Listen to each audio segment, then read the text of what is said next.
Egypt, land of the pyramids and pharaohs. One of the most studied and scrutinized civilizations of the ancient world, and yet it remains veiled in mystery. In this video, we are going to see that the Quran reveals secrets about Egypt that until recently were lost to mankind.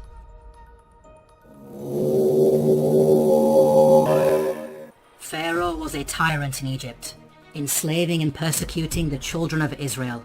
The Quran states the following about the death of Pharaoh and his supporters. فما بكت عليهم السماء والأرض وما كانوا منظرين. Note the words, heaven and earth wept not for them. A recently unearthed pyramid text has granted us new insights into the meaning of this verse. The pyramid text reads, "The sky weeps for you, the earth weeps for you, when you ascend to heaven as a star." Here, the pyramid text praises Pharaoh, claiming that upon his death he will ascend through the sky and claim supremacy of the heavens by becoming a star. We can see that the Quran quotes the pyramid text directly in its rebuttal of Egyptian adulations of Pharaoh. What's amazing is that knowledge of the ancient Egyptian language of hieroglyphics was lost to mankind at the time the Quran was revealed. It wasn't until the discovery of an artifact known as the Rosetta Stone in the 18th century, over 1,000 years after the revelation of the Quran, that mankind has been able to fully decode the hieroglyphics.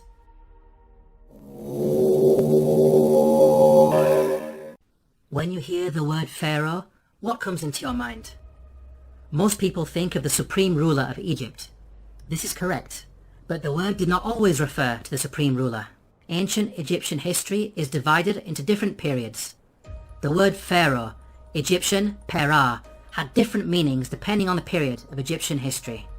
Historically, the word Pharaoh only started being used as a title for the supreme ruler much later in Egyptian history, during the New Kingdom period. Before this, the word meant Great House and was used to refer to the royal palace. The Encyclopedia Britannica states, Pharaoh, originally the royal palace in ancient Egypt. The word came to be used for the Egyptian king under the New Kingdom. Let's now analyze the Quran's accounts about Egypt in light of these historical facts. Like the Bible, the Quran discusses the prophets Joseph and Moses, who both spent time in Egypt. Joseph is dated by scholars to either the Middle Kingdom or Second Intermediate period, well before Pharaoh meant ruler. In the story of Joseph, the Quran repeatedly uses the word king to refer to the ruler of Egypt. He is never once called Pharaoh. Moses is dated by scholars to the New Kingdom period. In the story of Moses, the Quran repeatedly calls the ruler Pharaoh. He is never called king.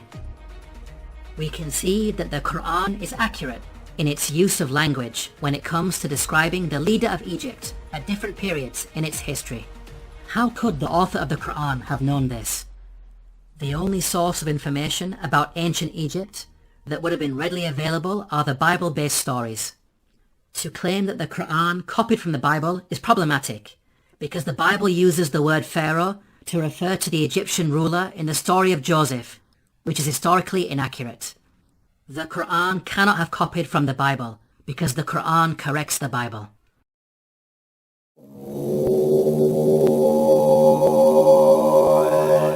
The Bible explicitly states that at the time of the Exodus, the Israelite men were vast in number. The Israelites journeyed from Ramesses to Sukkoth. There were about 600,000 men on foot, besides women and children. If we factor in the women and children, then the total number of Israelites would realistically be in the millions. This claim of a vast nation is problematic in light of other information that the Bible provides. Firstly, Pharaoh is said to have appointed 2 midwives to deliver and murder Israelite babies. The king of Egypt said to the Hebrew midwives, whose names were Shiphrah and Puah, when you are helping the Hebrew women during childbirth on the delivery stool, if you see that the baby is a boy, kill him. 2 midwives would only be sufficient for such a task if the Israelites were small in number and giving birth to a manageable number of babies. 2 midwives would not be sufficient for a vast nation of millions. Secondly, The Bible tells us that after the Exodus, God informed Israel that they would not be granted the land of their enemies straight away. But I will not drive them out in a single year, because the land would become desolate and the wild animals too numerous for you. Little by little, I will drive them out before you, until you have increased enough to take possession of the land. Note the reason for the Israelites being denied immediate possession of the land. It is said that wild animals will overpower them. Such a statement only makes sense if the Israelites were small in number and not a vast nation of millions, as the Bible claims. By contrast, the Qur'an states that the Israelites were only a small band at the time of Moses. فأرسل فرعون في المدائن حاشرين إن هؤلاء لشرذمة قليلون. We can see that the Qur'an fixes the contradictions that are present in the biblical narrative.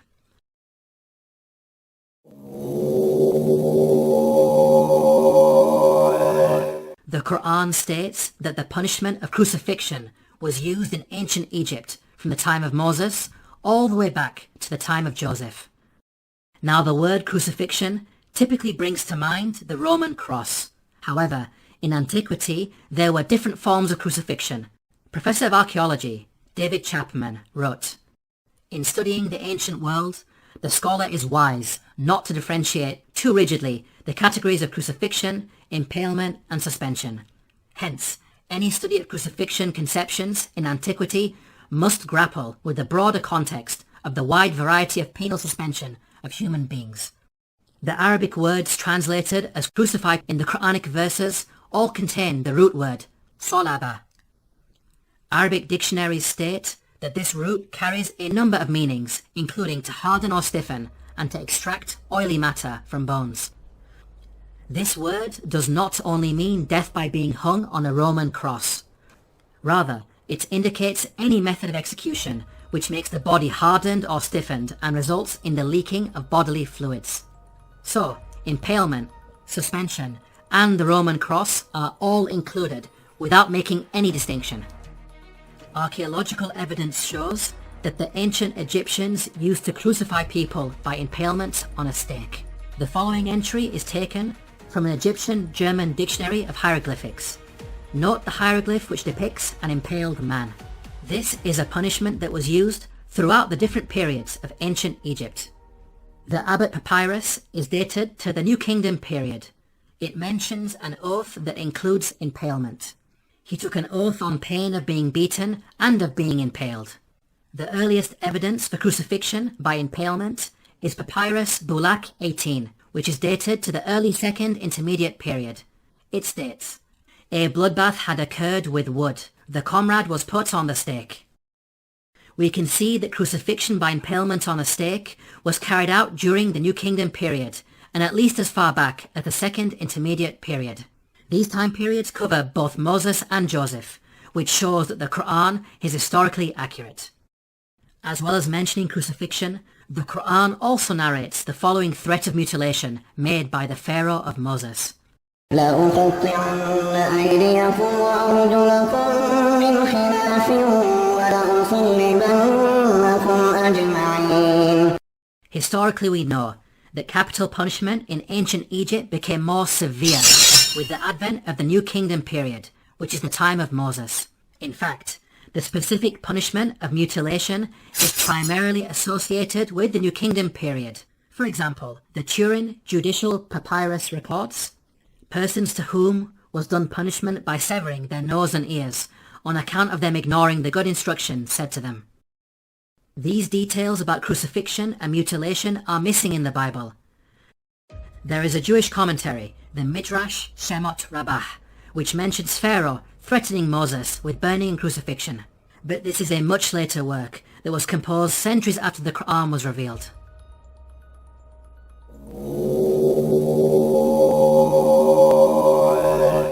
Neither the Bible nor Qur'an identifies the Pharaoh of Moses by name. We can use the details provided in the scriptures to try to identify the Pharaoh. Both scriptures speak of the Israelites being taken into slavery before the birth of Moses. The use of Semites for slave labor occurred only during the New Kingdom period. So, we can place Moses somewhere in the New Kingdom period. This gives us a list of 33 possible pharaohs. Both scriptures also speak of an exodus of the Israelites out of Egypt. The Merneptah stele is an important artifact that contains the first explicit reference to Israel in the archaeological record. It is dated to around 1208 BCE. It discusses the land of Canaan and mentions the Israelites in relation to Canaan, indicating that the exodus had already taken place by this date. The artifact is contemporaneous to the pharaoh Merneptah. This means that the exodus had to take place before Merneptah, since Merneptah was alive and in power after the exodus and not drowned in the sea. This establishes an upper boundary in the timeline of the pharaohs. From the point of view of both the Bible and Quran, we are now left with 18 pharaohs as candidates who may have ruled during the time of Moses. Let's now delve deeper into the biblical narrative. The Bible claims that there were 2 different pharaohs who were in power. The first died while Moses was in hiding in Midian. When Pharaoh heard of this, he tried to kill Moses, but Moses fled from Pharaoh and went to live in Midian. During that long period, the king of Egypt died. The new Pharaoh continued his predecessor's persecution of the Israelites, and it was the second Pharaoh who was later drowned when Moses crossed the sea. The Bible gives us a timeline for these events. The burning bush encounter with God took place when Moses was 80 years old. So from his birth to the Exodus, there was a span of at least 80 years, during which 2 pharaohs ruled Egypt. Now, there is a big problem if we compare this biblical narrative to the timeline of the pharaohs. We've seen that the Bible claims exactly 2 pharaohs ruled during the 80-year period, from the birth of Moses to the Exodus. If we consider the number of years that each of the pharaohs ruled, we can see that there is no 80-year period during which only 2 pharaohs ruled. Any given 80-year period will give you at least 3 pharaohs in power. We can see that the biblical narrative contradicts the historical evidence. Let's now compare the Quranic narrative.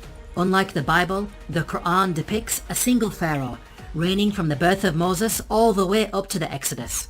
The Quran informs us that Moses fled to Midian when he reached the age of maturity. The Quran defines the age of maturity as 40 years old.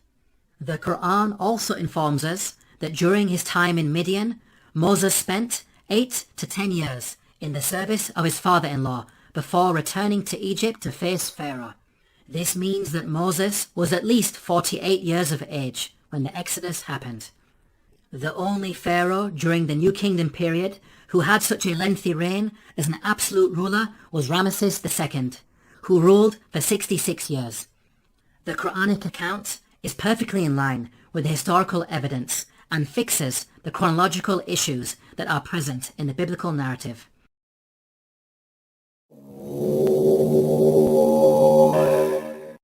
Let's now compare the life and religion of Ramesses II to the claims that the Quran makes about the Pharaoh of Moses. وإن فرعون لعال في الأرض وإنه لمن المسرفين. This claim that the Pharaoh of Moses was extravagant has been proven by archaeological discoveries, which show that Ramesses II was the grandest of the pharaohs. The archaeologist Peter CLAYTON wrote, "His genuine building achievements are on a Herculean scale." The archaeologist Eric Uphill wrote, "The palace of Ramesses was probably the vastest and most costly royal residence ever erected by the hand of man." The Egyptologist Kenneth Kitchen wrote, "Certainly, in his building works for the gods, Ramesses II surpassed not only the 18th dynasty, but every other period in Egyptian history." With regards to the religion of the Pharaoh of Moses, the Quran makes the following claim. فحشر فنادى فقال أنا ربكم الأعلى. The Quran states that the Pharaoh of Moses was arrogant, exalting himself to the position of God. Modern archaeological discoveries have proven this to be true. Ramesses II built the great temple at Abu Simbel to honor himself. Its entrance is flanked by 4 colossal statues of Ramesses II, which dwarf the statue of Ra Horakti, god of the horizon, located above it. This temple also contains an image of Ramesses II making a sacrifice to his divine self.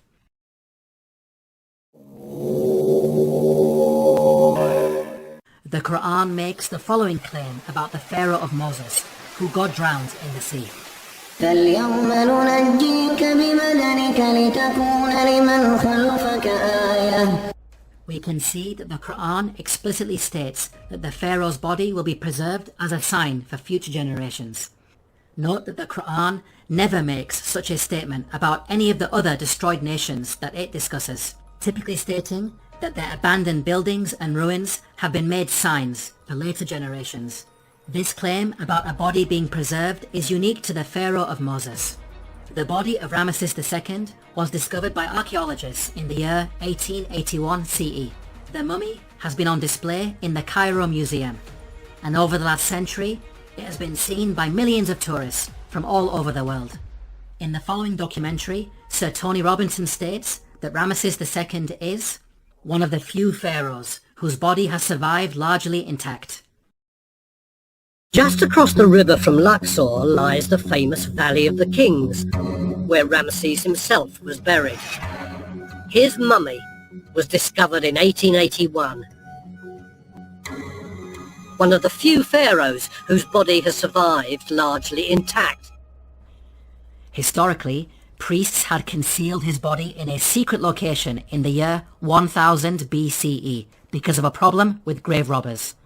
Nothing was known about his mummy in the intervening period of almost 3,000 years. At the time the Quran was revealed, the whereabouts and fate of Pharaoh's body was unknown. During the 3,000-year period in which the body was hidden, it could easily have been damaged or stolen. It may have even remained lost forever, locked away in its secret location, never to be rediscovered. If you think about it, these statements in the Quran are not only historically accurate, but also represent quite a bold prophecy.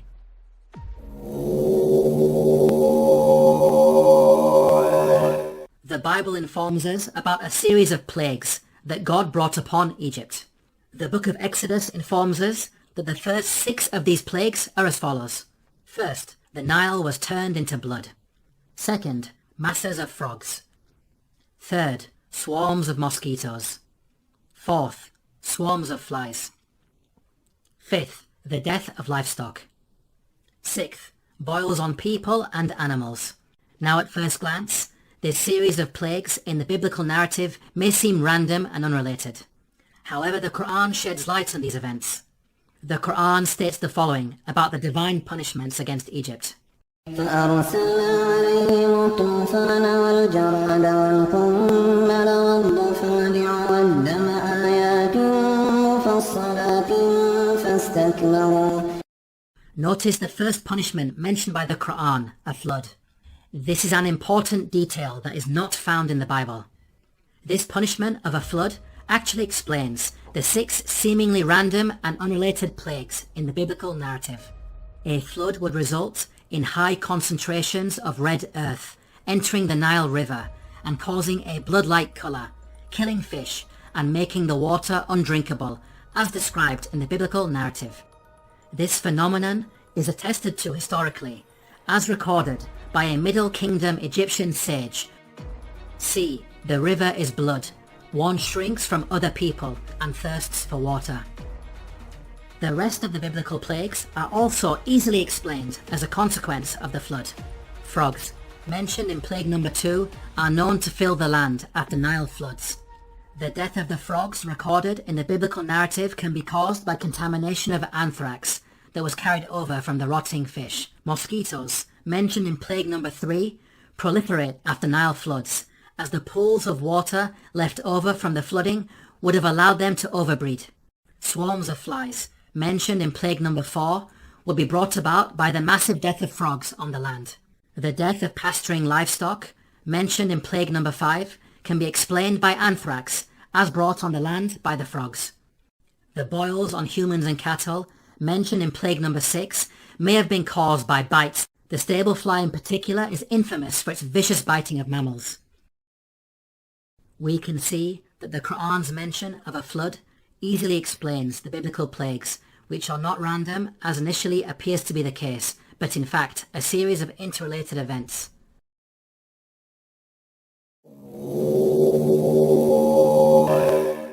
The Quran mentions the following incident about Joseph while he was in Egypt.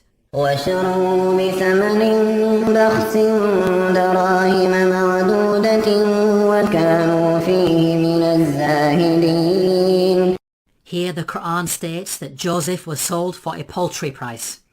The Arabic phrase used is darahima ma'dudatin, which contains the words dirham and ma'dud. Dirham means a unit of silver coinage or weight. Ma'dud means countable or limited in number. So the Quran is making the claim that Joseph was sold for a small amount of countable silver. There is plenty of historical evidence that standardized units of silver were used in transactions in ancient Egypt. Small pieces of silver, known as shati, were used in trade. The tomb of Nyankhnum and Khnumhotep is dated to the Old Kingdom period. It contains a scene of a busy open-air market with goods for sale. Cubits of cloth, for example, are said to be sold for 6 shati. The Rind mathematical papyrus is dated to the Second Intermediate period. It discusses the relative values of gold, silver and lead in terms of shati. Small silver bars bearing the name of Pharaoh Tutankhamun have been dated to the New Kingdom period. They are inscribed with a hieroglyphic which states Tutankhamun, ruler of Heliopolis in Upper Egypt. Until recently, historians believed that the minting of precious metals was a later Greek invention. These recent Egyptian archaeological discoveries have forced historians to completely revise their understanding of coinage in the ancient world. How is it possible that such knowledge was revealed in the Quran nearly 1,500 years ago? The Bible mentions that Joseph was sold for 20 of silver. However, this sale is said to have taken place with some Arabs outside Egypt.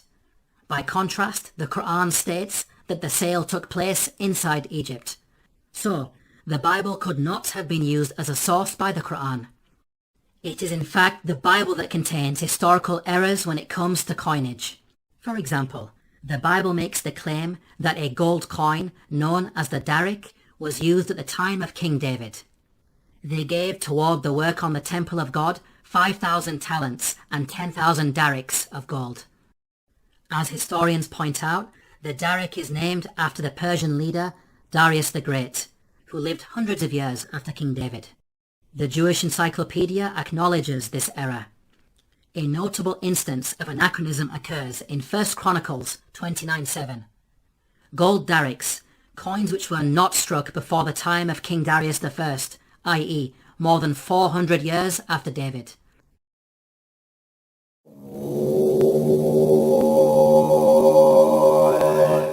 The Quran narrates the following conversation between the Pharaoh of Moses and an individual referred to as Haman. وقال فرعون يا هامان ابن لي صرحا لعلي أبلغ أسباب السماوات فأطلع إلى إله موسى وإني لأظنه كاذبا. Here Pharaoh commanded Haman to build a tower that would allow him to reach the heavens. It's important to understand that Pharaoh's intention was not to literally scale a tower to reach the sky. Rather, it's a reference to the Egyptian belief that after death, the Pharaoh would ascend from earth to heaven, taking his place among the gods. As we covered earlier, the author of the Quran had an awareness of ancient pyramid texts that detailed such beliefs. Egyptian monuments housed the bodies of dead pharaohs. These monuments acted as a bridge between this world and the next. They were filled with religious writings that served as instructions to help the dead pharaoh ascend to the heavens. Hence, the person in charge of constructing such a monument for Pharaoh would not only need to be skilled in architecture, but also highly knowledgeable in religion, a builder-priest of sorts. Let's now turn to history to see if we can identify an individual known as Haman, who was both a builder and a priest. Earlier we concluded that Ramesses II was the pharaoh at the time of Moses, so we will focus on this time period. A block statue in the Egyptian Museum of Munich contains a biographical account of the life of a high priest named Baken Khonsu. In his own words he states, "I am one truly reliable, useful to his Lord, who performs beneficent deeds within his temple. I being principal chief of works in the estate of Amun, I erected obelisks of granite stone whose tops reach to the sky." Here, Baken Khonsu tells us that he served the pharaoh in two ways. First, by performing rituals in the temple, and second, as chief architect. In fact, Baken Khonsu was an architect extraordinaire, being one of the greatest in all of ancient Egypt. He is responsible for constructing the Temple of Amun at Karnak, a monument that remains one of the largest religious structures ever created by man. With regards to the priesthood, Baken Khonsu informs us that he had a very long and illustrious career. "I was a third prophet of Amun for 15 years. I was a second prophet of Amun for 12 years. He appointed me high priest of Amun for 27 years. Here Baken Khonsu is stating that he served the god Amun throughout his priestly career. Amun is the name of an Egyptian deity who rose to prominence during the New Kingdom period. By the time Baken Khonsu died, he had been a priest for many decades, having served Ramesses II as high priest throughout his reign.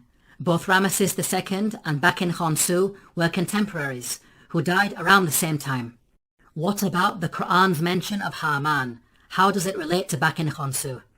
Baken Khonsu referred to himself by the title High Priest of Amun. The actual phrase in the hieroglyphics is Ham Nata Tapi Amana. The word Ham literally means servant, and Amana is how you articulate the name of the god Amun in Egyptian. Baken Khonsu was Ham Amana, meaning servant of Amun. The Qur'an's mention of Haman may be simply an Arabized version of the Egyptian Hamamana. Let's now summarize the main points about Baken Khonsu. He was a senior-ranking figure under Pharaoh Ramesses II, acting as both high priest and chief architect. He served in the temple of the god Amun, and thus had the title Hamamana. It is clear that all of the historical evidence fits perfectly with the Quranic narrative. Now it's important to point out that the Bible also mentions a Haman, but the resemblance is only in name. The biblical Haman served under a Persian king and bears no relation to the Quranic Haman of Egypt. Yet again, these are details that are completely missing in the biblical narrative. In this video we have seen that the Quran has a remarkable insight into many facets of ancient Egypt, revealing long-lost knowledge while also correcting the Bible. Claims that the author of the Quran copied from the Bible are clearly rubbished in light of such facts. The Quran boldly declares its origins. تنزيل الكتاب لا ريب فيه من رب العالمين